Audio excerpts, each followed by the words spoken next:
Brian with GreyWolf Towers again. So today's video we're going to be unboxing the RTX 3050. This happens to be the MSI Ventus 2 or 2X edition. It is an overclocked version from the manufacturer with 8 gigabytes of VRAM. As you can tell, it's still sealed in the box, so we're going to do an unboxing of it and show off what it looks like.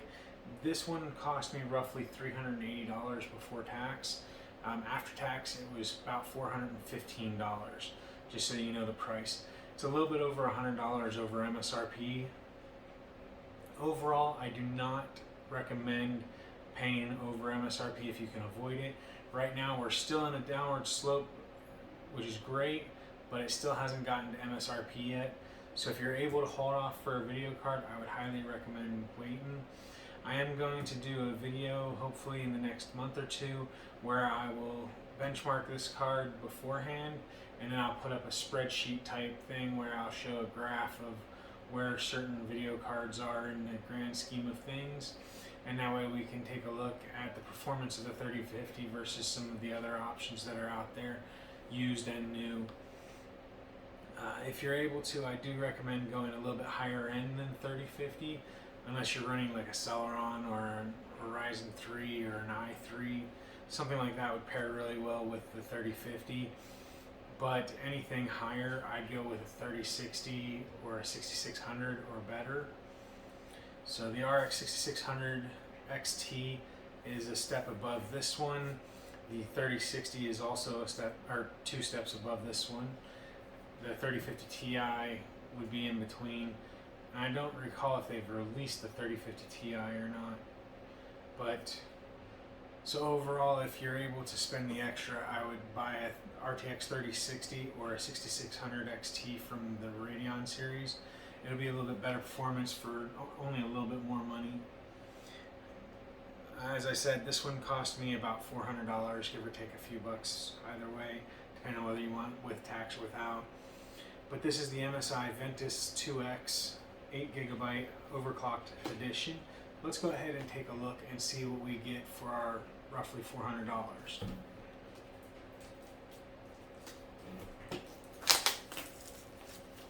And as you may recall, if you've watched my previous videos, I do like it when they come wrapped, only because it shows that it should still be a new card.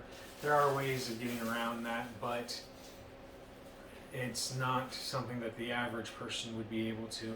I got this one off of Amazon for, I believe it was $380 before tax, $415 after tax, give or take a couple pennies.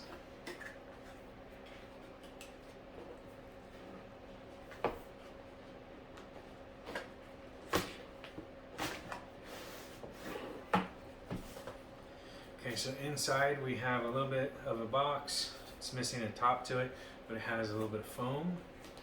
We've got our MSI information and the video card as well. So inside this will be all of the warranty information and things like that. So this here is join MSI reward program. And then this here seems to be directions for it. So that's cool. Includes things like system requirements, auxiliary tools that you'll need, hardware installation, all that kind of stuff is included in this little pamphlet. Honestly, there are probably hundreds of videos out there showing how to install a graphics card, so you really don't need the paper pamphlet thing that comes with it. It really isn't a needed item.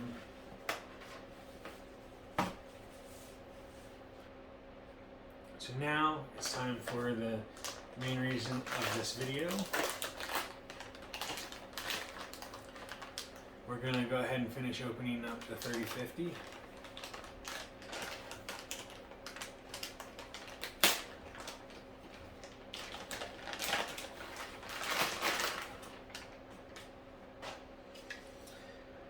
Alright, so if you look at this specific model, it is dual fan. It is also dual slot. Comes with slot covers for the I/O ports. Port covers, I guess, be a better word for it. Looks like 1, 2, 3 display ports, 1 HDMI port, and they should all be the newest versions. I believe it's HDMI 2 and DisplayPort 2.1, or the reverse of that. The cooler is pretty decent looking. It does require an 8-pin for power. Has a nice backplate with the MSI logo and GeForce RTX on it.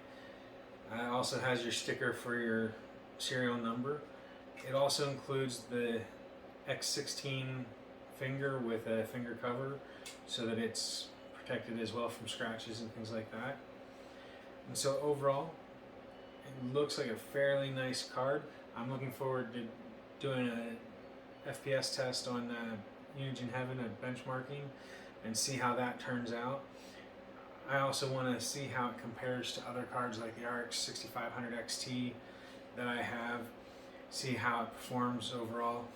I do all of my testing with a 6-core i7 8086K, so they are currently not newest generation stuff, but it should give you an idea of the kind of FPS you should get out of the card.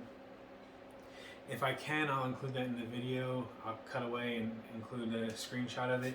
If not, I'll do a video where I do a graph of various cards, and that way we can see what all of the different cards compare to as with each other, as far as what I've had the opportunity of benchmarking. Obviously I can't benchmark those cards that I haven't been able to buy, like a 6800 XT or a 1660 Super, things like that, because I've never been able to benchmark those because I've never owned them. But I'll benchmark it against a few other cards that I have had, and that way you can see a comparison of where it lies versus things like the RX 580, the RX 6500 XT, maybe a couple of other cards as well.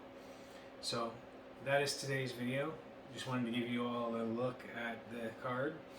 As I said, 3 display ports, 1 HDMI, dual slot, dual fan, 8-pin for power, a really nice back plate, and then of course the X16 finger, and it should be an actual PCIe 4.0 X16 finger. However,